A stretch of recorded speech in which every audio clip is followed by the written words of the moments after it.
Paying for business school is expensive, but what if you didn't have to go it alone? That's where Juno comes in.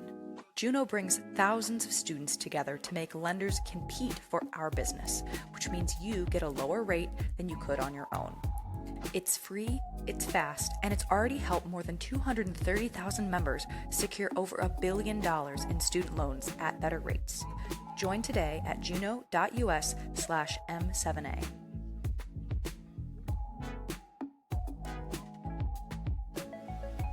I think for me, in terms of why Wharton, it's really interesting. And I had talked about this in my application. Sophomore year of college at Harvard, I participated in a program called Girls Who Invest, which really marked my foray into the world of finance. It was a program with 60 other women who are in college and interested in pursuing careers in finance, specifically on the buy side. And our program was hosted on Penn's campus. So I actually lived in a dorm like 4 minutes walking from the main building at Wharton, which is called Huntsman. And I spent half a summer living there. I've made a ton of friends with people at Penn. And the joke, even among them for many years, was like, your alter ego school is Penn. Like, if you hadn't gone to Harvard, you would have gone to Penn. And so when I got into Wharton, in a lot of ways, it felt like this full circle moment of like, in some ways, I feel like this is always where I was meant to be and meant to come and spend some time. We are so excited to have our guest today, Simi Shah. She is a Wharton graduate from the class of 2025 and a Forbes 30 Under 30 honoree.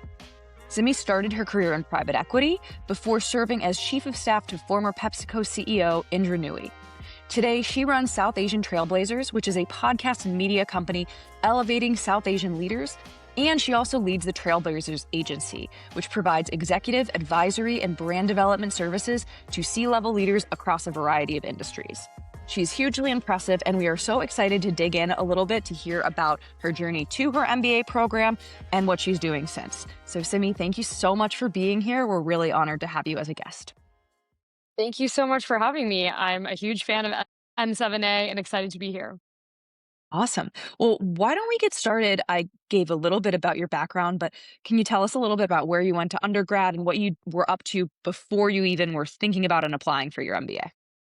Yeah, so I'm originally from the Peach State. I'm from Atlanta. I grew up in a family of immigrants from India and always had a proclivity towards the world of business because my parents are entrepreneurs and I come from a long line and family of entrepreneurs. I went to college at Harvard to study economics and I did a minor in government. For a long time, I thought I was either going to have a career as an international diplomat or a journalist, both of which I spend weird ways of my life now touching, but that is not actually what I am today. Ultimately graduated in 2019 from Harvard, decided to launch myself into the world of finance. And then, as you said, made a couple of strategic pivots into the world of media, chief of staffing, before going on to build my current company full time. I would love to hear a little bit about some of those pivots that you made and at what point in your early career, or maybe it even started in undergrad, did the idea of going to business school and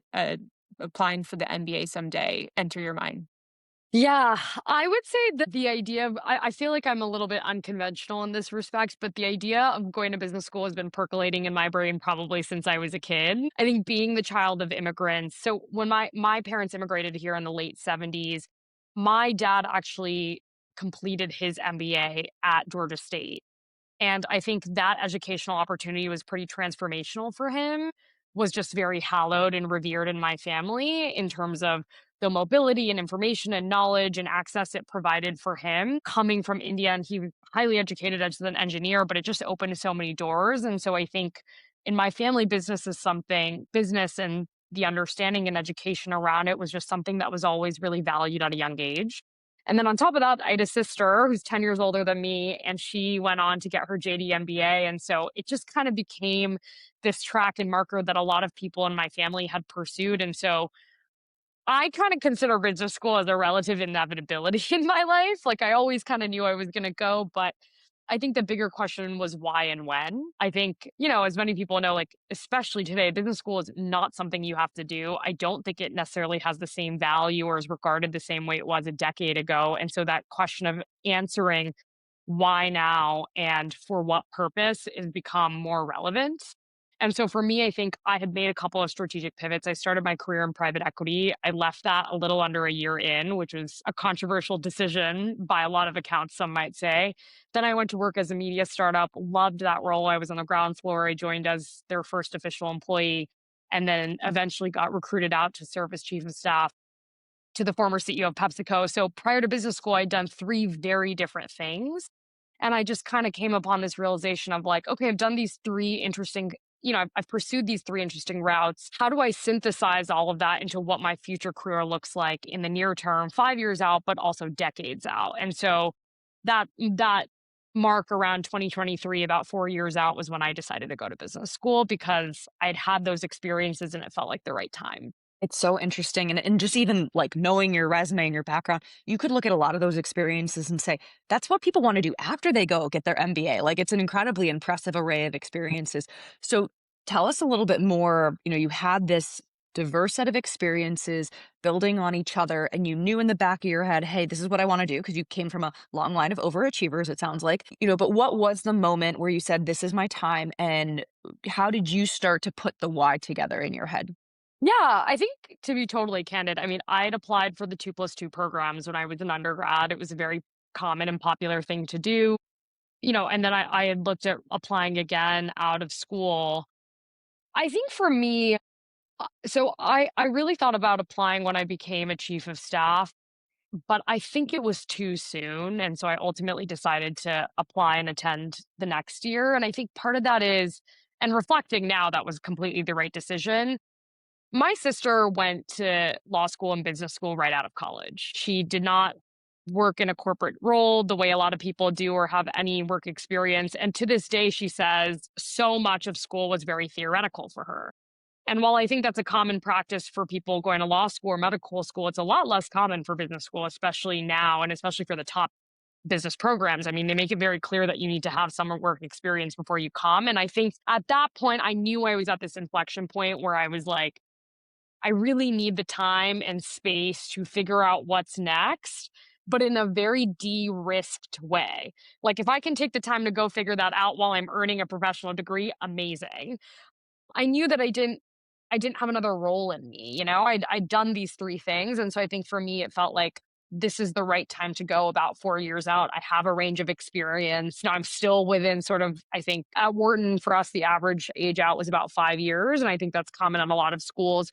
So I felt like right timing in terms of my peer set as well. And also just the right stage for me in terms of like, okay, I've been now building this platform on the side. It's something I'd like to explore and see if I can take it full time. Why not go do that in business school? I'm curious, with these like three very distinct roles, how did you tie those all together on the application to kind of lead to what's next, and why business school makes sense to the admissions committee? This is such an important question, so I'm glad you asked it, Alex. I go back a lot to even my undergrad applications, where so much of the advice I got, there was a guy the year above me in high school, and he was like, the number one thing your application needs to have is like a theme. What is the motif in your life? Like they have to understand that there's the through line. Even if we're all multidimensional people, we all have a range of interests, but like there has to be like one North Star, one driving factor. For me, coming out of undergrad, it was like writing. Like that ended up sort of being the core motif and storytelling. And I wouldn't say it was all that dissimilar in my business school application. It was like, finance was interesting, but at the end of the day, I spent my days in spreadsheets and doing financial engineering, and like my creative side had completely been cast off to the wayside, and I missed that, and that's why I left. And then I went to work at a media startup, which had this orientation around storytelling and media and wanting to be a part of what new age media looked like, because it was evolving very quickly, especially in 2020. And then going to work as a chief of staff, I mean, I worked on the launch of Indra Nooyi's Memoir. I mean, that is like in and of itself storytelling and thinking critically about how you take someone else's story and build resonance with a broader audience. So that was still the through line. And it was really, the overarching theme was, and by the way, on the side, I've been building this podcast where I tell the stories of South Asian leaders, and I want to build that into my own media company. And so that was the story. And it's funny to even call it a story, because this is what I say to everyone applying who comes and sort of asks this question. It's like, you kind of have to write your truth. Like, a fake story or a story that you're trying to force won't make sense. Like there is no natural line to draw from someone who spent, her summers in college interning at an asset management firm, an investment banking firm, and then went to go work in private equity and now is doing a hard pivot into media. Like, what is the story there? And the story is like, this media thing has been percolating in the back of my mind for years, if not decades at this point. And when push came to shove and this was my real world experience, I decided to go ultimately pursue that. And I think in writing that truth, it served me in a lot of conversations through the application process because I wasn't forcing a story. Like it was genuinely what was true about me and my life and what I wanted to do. There's so much about what you just said that I love and want to unpack. I think one thing for listeners, one takeaway is having a narrative, but it doesn't need to be linear, right? It doesn't have to be cookie cutter. I went from this to gain these experiences. The things that you talked about and what a business school I'm sure saw is, okay, you clearly are very hireable, right? Like they're not going to worry on their jobs report that you're not going to find a job. This is someone who can work in lots of different places. You also clearly have some financial acumen. You built those hard skills. But I think leaning into the things that like the itch that you couldn't quite scratch that you kept going back to, the creative, the kind of non-traditional is probably what set you apart. So anyway, I can see the story and I think there's a lot for listeners to take away from that in itself. You could also read that and say, this person is a self-starter. She doesn't need an MBA. When you talked in your essays, what did you say was why you needed an MBA? I just want to build off the last point you made. I am a staunch believer that experiences compound, whether they're linear or not. Like every experience you have is knowledge you're cultivating, relationships you're building, something that you are inherently learning that whether you notice it or not will contribute to whatever you do next or something you'll do 10 years from now. I have found that to be completely true in my career. I don't think I would be building even the agency arm of Trailblazers that I am now if I had not started my career in finance. And so I just really believe that linearity is just this weird device that we have all invented to make sense of things. And it's useful in certain contexts, but people are far too complicated to like slot into exact boxes that people can pattern match easily. I think that is a fair point. And it's funny because a lot of people, when I was applying, were like, the first question people are going to ask you is like, what are you getting an MBA for? What's the point? You have all these things, but like you've also spent, a couple of years doing these three very distinctive things. What does that all add up to? What I made really clear in my application was like the gaps that I saw for myself. And so one very distinctive one I remember is just talking about my leadership style. Like in building Trailblazers, I started building a team, but I also spent a lot of time working with really big leadership personalities across every role I'd had. And especially in roles like being a chief of staff or being a chief of staff like figure at a startup, so much of that is you adapting to the founder or the senior most person in the organization that I was like, what is my leadership style? What are the ways in which I could be better and I should learn to manage people because this has been such a side project. I'm not, I need to understand how to operate not just as a founder, but as a CEO. So I think that was one big call out. I think the second one also was, okay, I've been building this platform on the side and I would love to go full time with it. But media, as I alluded to earlier, is an ever-changing landscape. It has at points been a dinosaur industry, and weeks like this one with like the Warner Brothers Netflix deal pending, we're seeing the ways in which it's being fundamentally changed.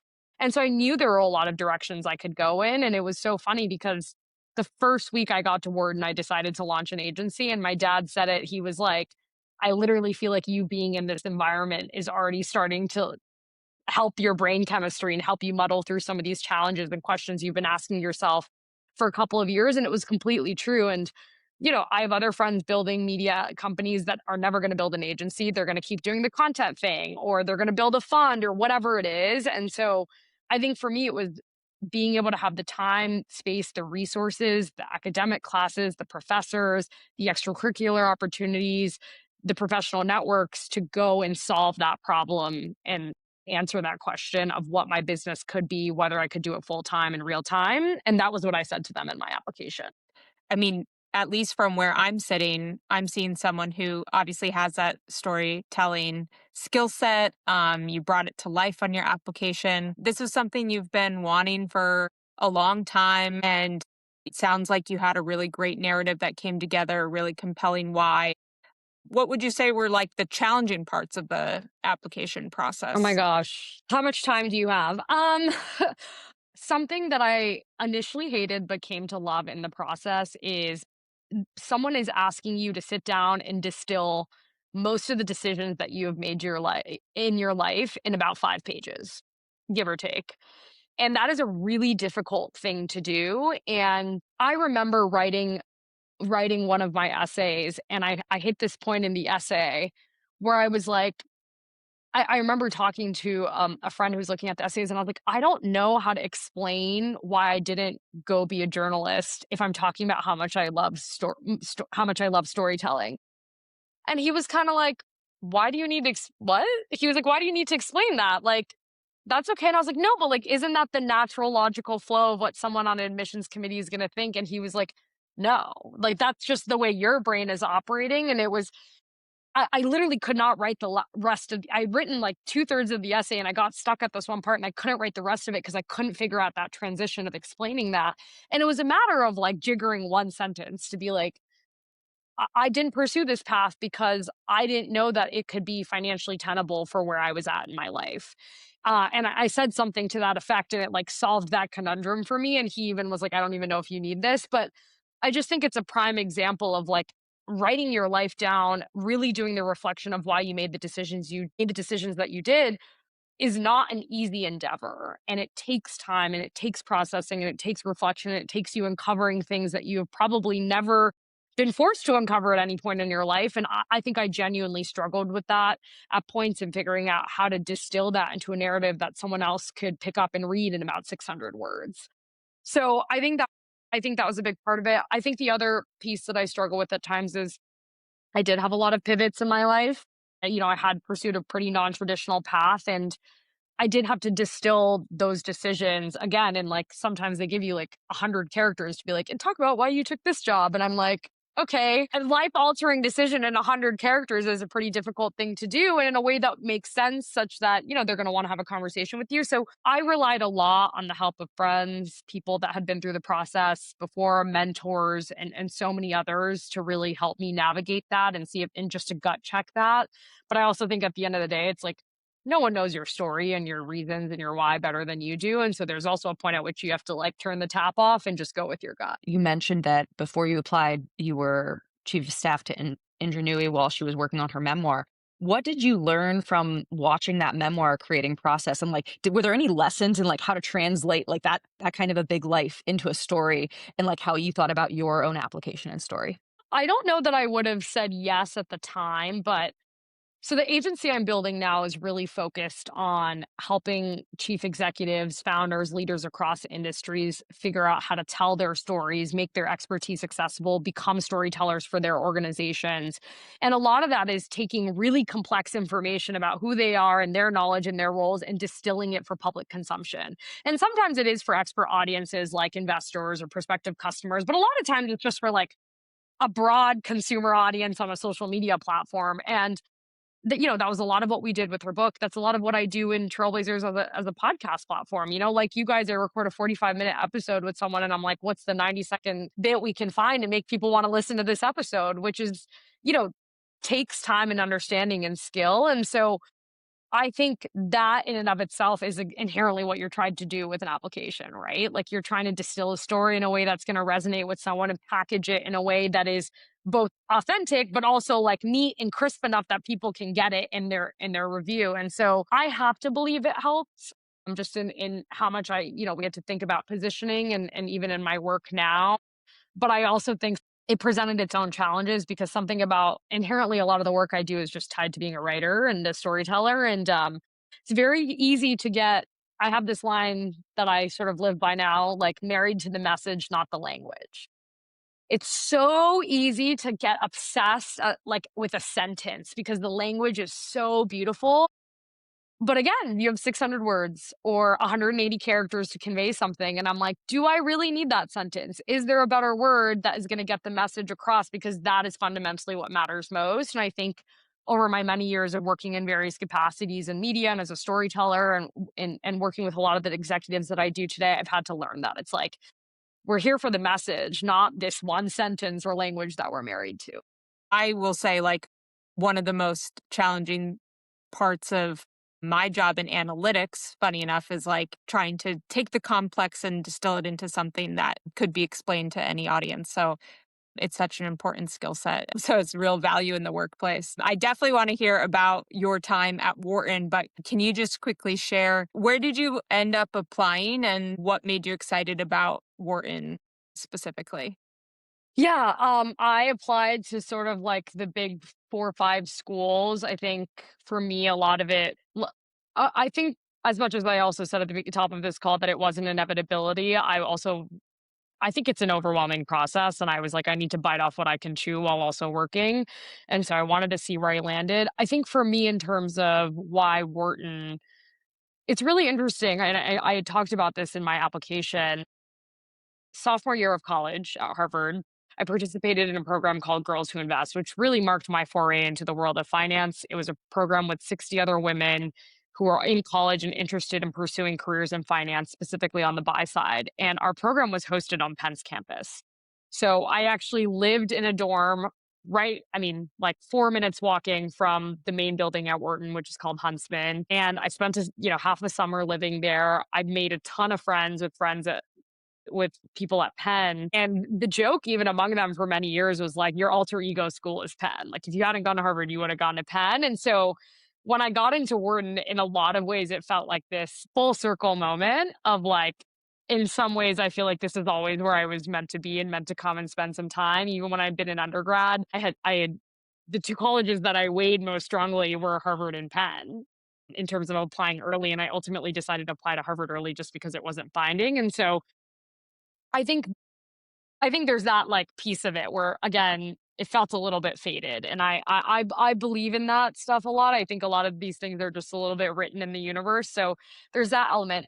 But like more tactically, I mean, when I came on campus for visit weekend, it was just fun, and it was a really lively group of people who are clearly extremely talented, but also I think Wharton is a school that it's a very social environment. I think every school has a unique personality. I think that's why it is not as blanket of an application as it can even be an undergrad for a lot of these schools. Like, you're really tailoring the conversation, the application, and the messaging based on the school and its personality. And I think a lot of Wharton's personality is like, we're here to build relationships. We're here to like actually enjoy every piece of what we're doing here. I mean, I really call it's such a social school. And I think as a product of that, like there's a lot of travel and there's a lot of like forging those relationships, whether it's through the global immersion programs and the academic experiences abroad, but also just like self-organized trips that students like. One of my best friends is from Australia. He planned a trip for a bunch of us. And I was like, when else on earth am I going to go to Australia with someone who's from there? A lot of the extracurricular organizations are like that. Like, Wharton's very known for its hockey league, which is like an equivalent of, Greek life, as some people like to call it. And it's ridiculous because I certainly can't play hockey and I never saw myself doing something like that. But I think it just really speaks to the school's character, where it's a bunch of people who are extremely serious about what they want to do with their lives and extremely talented, but they also just value having and building community and being able to do things that they can't necessarily do when you're working, a job 9 to 9, 5 days a week. And so I really appreciated that aspect of it. I think on visit weekend, I got lucky. I met some of my best friends. I sat next to one of my best friends at dinner at Welcome, and assigned dinner at Welcome Weekend, and just met some really thoughtful, incredible individuals who were driven by their work and ambitious, but also, didn't take themselves too seriously. Well, you can also tell that's part of the DNA of Wharton. As part of the application process, they have the team-based interview, which I think is unique. And for folks who aren't as familiar, team-based interview, instead of doing a one-on-one, you kind of do some prep and tackle a question or a problem as a group of like 5 or 6, I think. I'm curious, like, I can imagine you crushing in a group interview, but like, did you have any strategies as you went into that?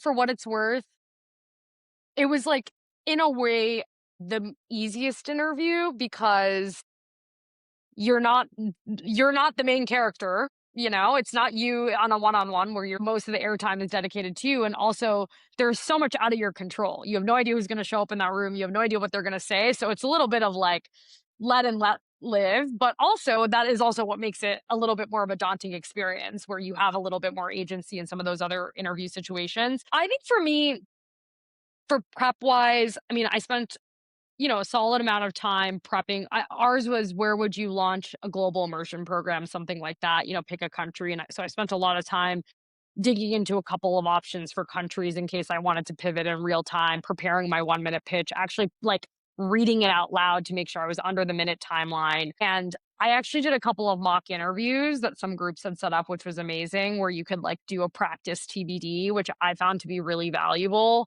just to like get a feel for it. And they tell you like there's some people that dedicate themselves to being the timekeeper, and there's one person who's sort of being the information synthesizer, and some person who's like, I'll be the designated XYZ, and some people who, take a seat back. And Wharton is a very group oriented school. Like, as you just said, like that the reflection of its personality comes through, and that there's a lot of group projects and team assignments, and you work with a lot of different personalities and figure out who's speaking when and doing what. And like, to thrive at the school, you have to be comfortable with that. So I do think the TBD is built to reflect that. And I just really enjoyed the dynamics of that a little bit of, I remember there was a point at which I was trying to say something and someone was like, oh, Simi, I think you got cut off. Like, what were you going to say? Which I really appreciated, and it's really subtle cues of how do you show up in a group setting.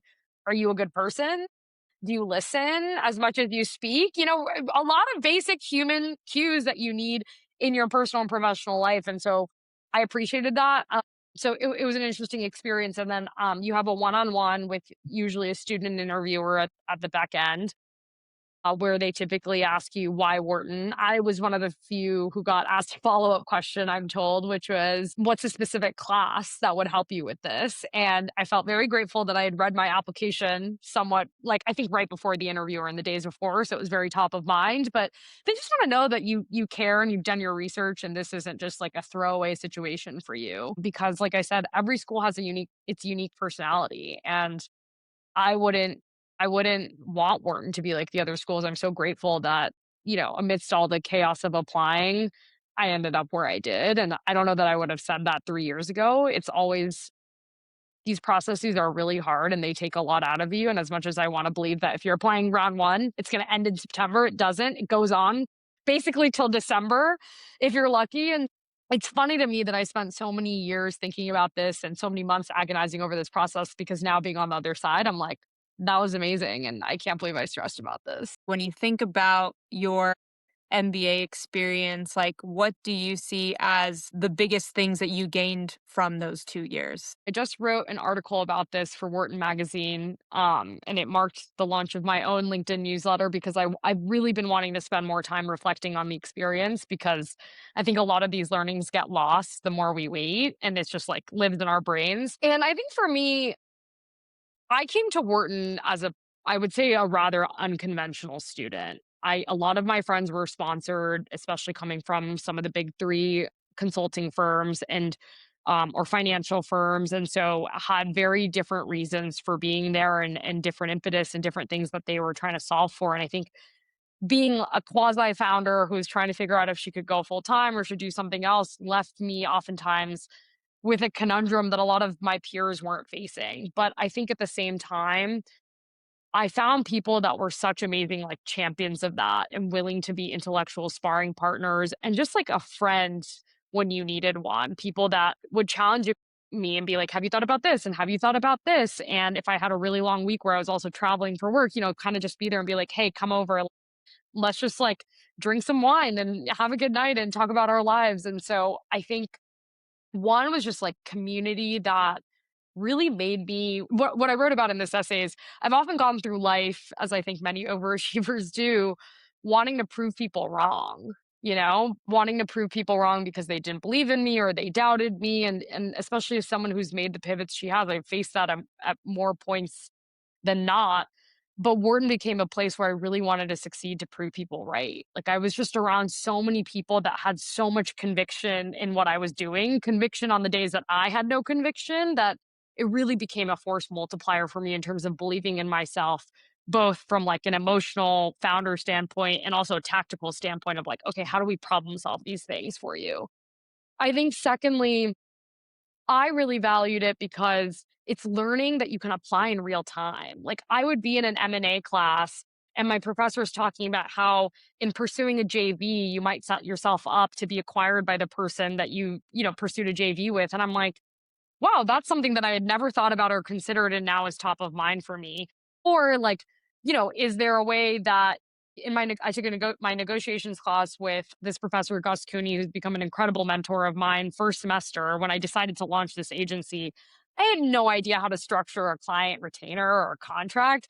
And I remember going to him and being like, hey, this person is pushing me for 10% on something, and we typically are doing 20%. And he literally sat with me to like write the email and structure the conversation. I think you learn so much when you're able to take something and apply it in real time like that. And you have people that are bought in like that, professors who are expert in these subject areas. So I think that became a big piece for me. And then the third thing I'll say, which I think is applicable and more broadband to everyone, is we spend 20 years of our lives going to school and then we graduate from college and we stop. And so I think things that were part of our routine and that we were used to are completely suddenly uprooted from our lives. And as a result, it changes who you are as a person. That transition from being a student to a working professional takes away pieces of your personality, your passions that you were used to for 2 decades. And so when you go back to school in your late 20s or early 30s or whenever you do for grad school, you reunite with that version of yourself. And this beautiful thing happens where you're like, wow, like I'm in school again. And I forgot that I love classes. And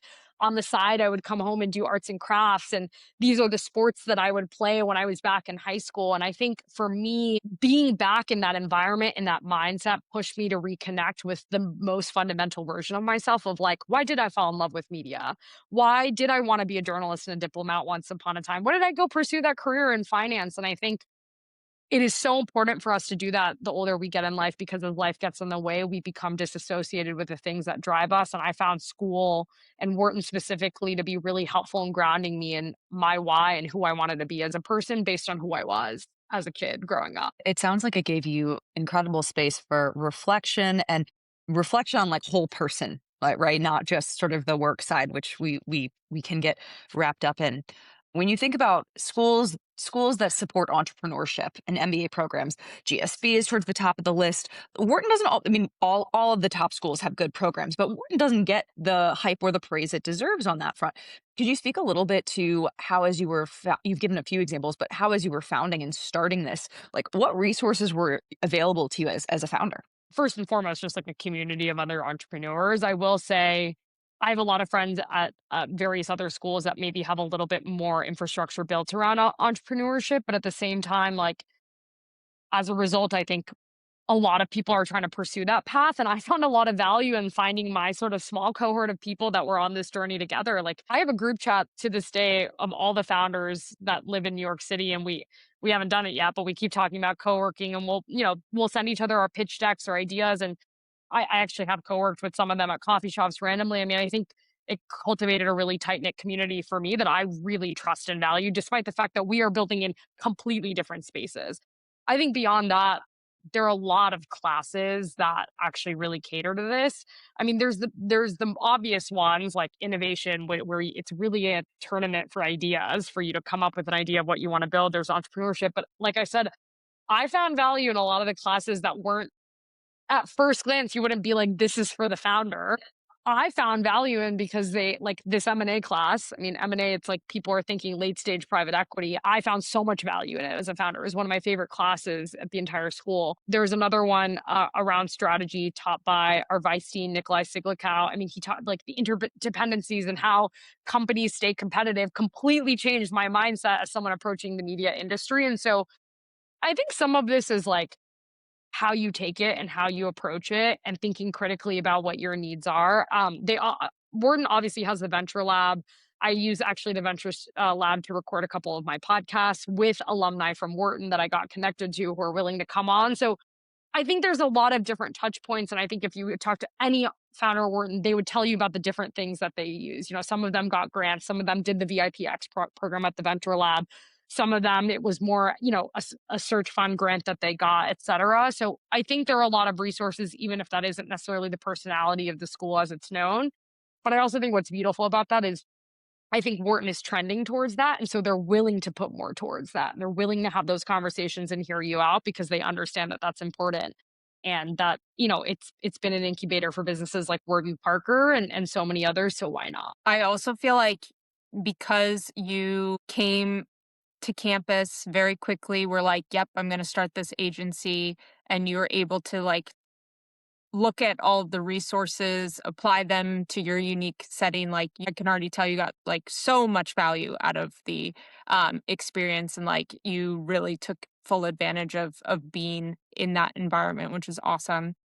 I'm curious, in your 2 years that you were there, at what point were you like fully leaned into like, yep, after graduation, this is my path? I oscillated a lot, and my friends can attest to that because I'd be like, should I just go apply for a job or do this thing? And I think point number one was after my first year where I decided not to pursue an internship. I received a couple opportunities and I just had this moment, and my friends were a big part of this at school. They were like, "Why would you go spend time, like, doing that other thing when you have this thing right in front of you?" And so, I think that was sort of inflection point number 1, and then I think second year I think the reality I think I tell a lot of founders who are thinking about going to business school this, and I think it's an important conversation to have with yourself.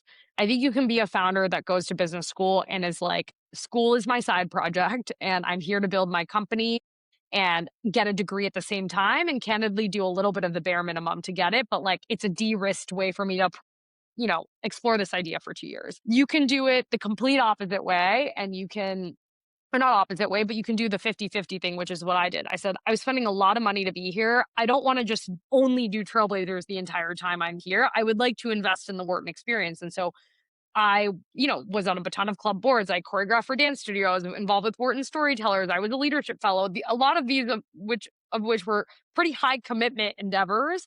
But I knew that trade-off that I was making. And I was like, I don't want to leave Wharton and be like, well, what did I do with my time here? Besides just spend this time on this one idea. And there's no shame to the people that do that. I just think it's everyone has to choose their path. And then I have other people who are like, I have had friends who've dropped out of school because they were like, I want to give Wharton my all and I want to give my business my all and I can't do both at the same time. And so they leave to go work on their businesses full time. And so that's why I tell a lot of founders, like, think really critically about whether this is the right path for you because it's not for everyone.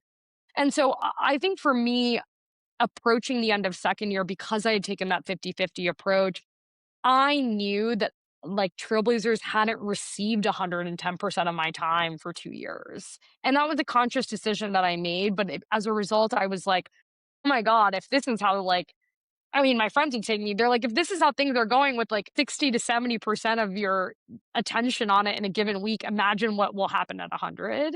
And I think that was an unlock in my brain of like, of course, why wouldn't I spend that time on this thing that I've spent time iterating and thinking about for the better part of honestly 3 to 4 years, let alone the last 2 years. It's a great reminder and example for people, not only when you're applying, but once you're in the thick of business school, the temptation to take the internship just so you have it, or to do the recruiting for consulting or whatever it is. The pull is so strong. And it's amazing that you had friends who helped guide you and kind of pull you out of it, because your community can either do that or the community can be pushing towards like everyone is kind of in the thick of the recruiting. Do you have any, you gave some great advice, but any additional advice on how to like manage the pull of the of the consulting and whatnot? Yes, I give people a couple pieces of advice around this. Number one is something called the endowment effect, which I actually learned in my managerial decision making class with Katie Milkman, who's an incredible professor.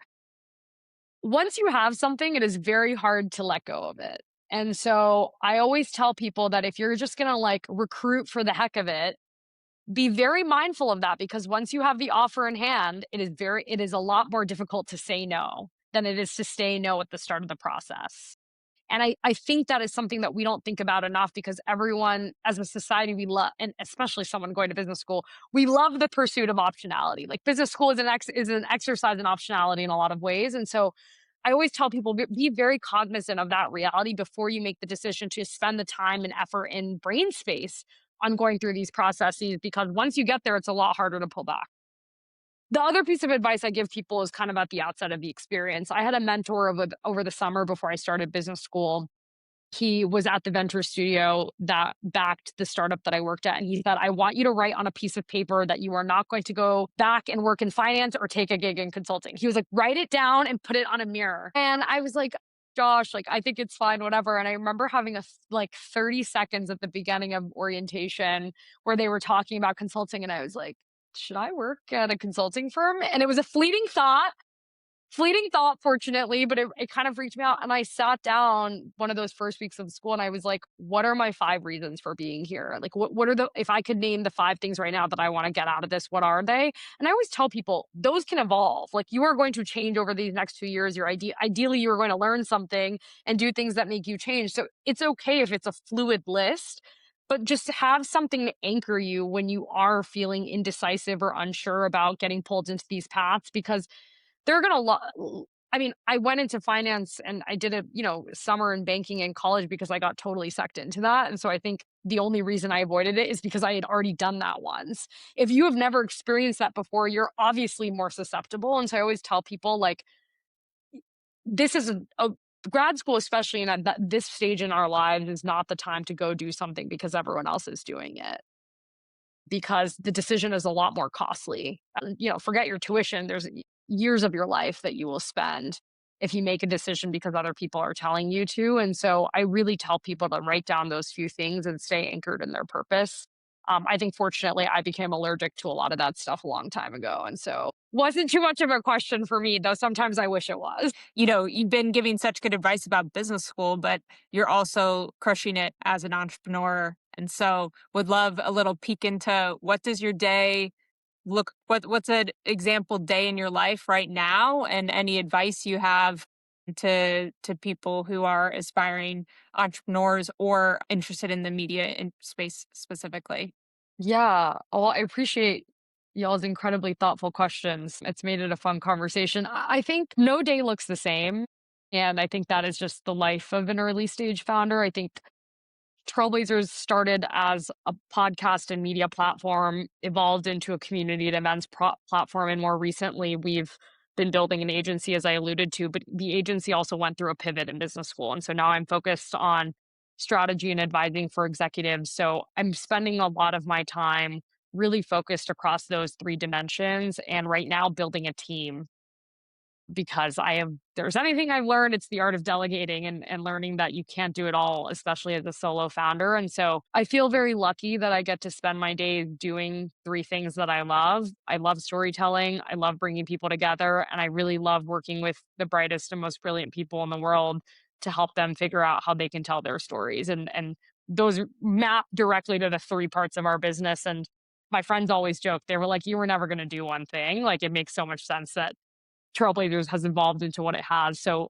no day looks the same, but it's usually some 1/3, 1/3, 1/3 focus on those pieces and just thinking critically about where we're going next.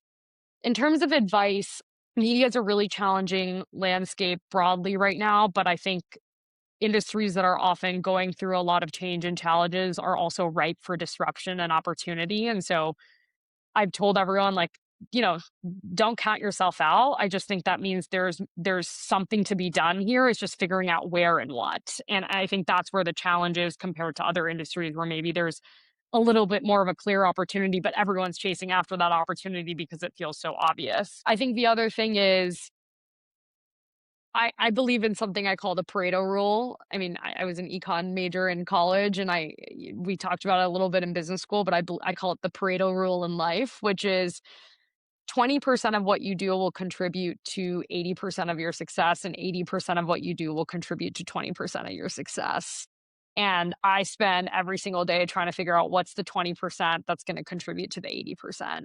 And I think that is one of the hardest exercises we do as people, as professionals, certainly as entrepreneurs. And so my advice to everyone is, like, how do you go and figure out what that 20% is and optimize on your life and your time and the work that you're doing? It's hugely inspirational. And I think it's a good example because when, going into media post MBA is not necessarily, it's not non-traditional, but it's also not traditional route, but just the ability and what you did at school, I'm sure with everything that you built, building the network and learning how to talk and meet lots of people and pull those stories out. It's so clear the value that it's driven. Any final parting advice for people who are listening who are either thinking about an MBA or maybe knee deep in their applications right now?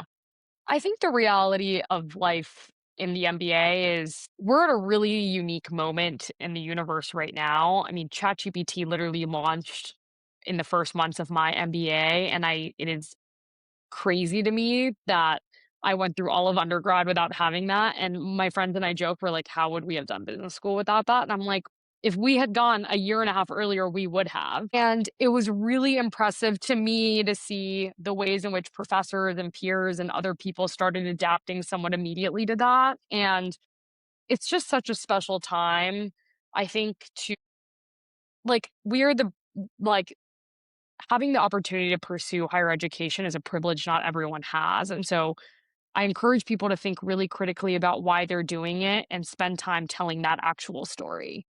And don't worry so much about telling the story that you think people want to hear, because if you tell that story, it will not make sense and it will not land. And the second piece of that is you will tell your story, you will put the application in, you will do an interview, and at the end of the day, it is out of your hands, and you will never know the conversations that were had behind closed doors or what they wrote. I mean, Wharton lets you go review your application, but those numbers barely meant anything to me when I looked at them.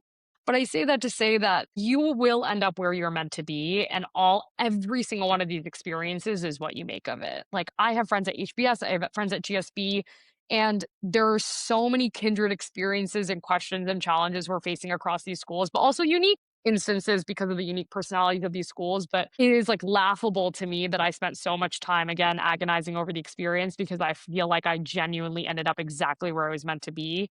This weekend, I was at a wedding of a Wharton friend in Costa Rica with 20 of our friends from school. And I had this moment where I was like, it's crazy to me that if I hadn't gone to this school at this time, I wouldn't be here right now with all these people that I love celebrating this incredible milestone in a friend's life. And that's what it's all about at the end of the day, you know? No matter where you end up, all of these experiences are what you make of them. And that's what you have to stay tethered to. Well, that's a mic drop moment if I've ever heard one. And I think there's not much we can add to the eloquence that you just put together. So we are incredibly grateful for your advice. I think this will be an episode people listen to, re listen to, and take lots of notes on. So thank you so much for taking the time and for the opportunity to get to know you. It was awesome. Thank you, Julia and Alex.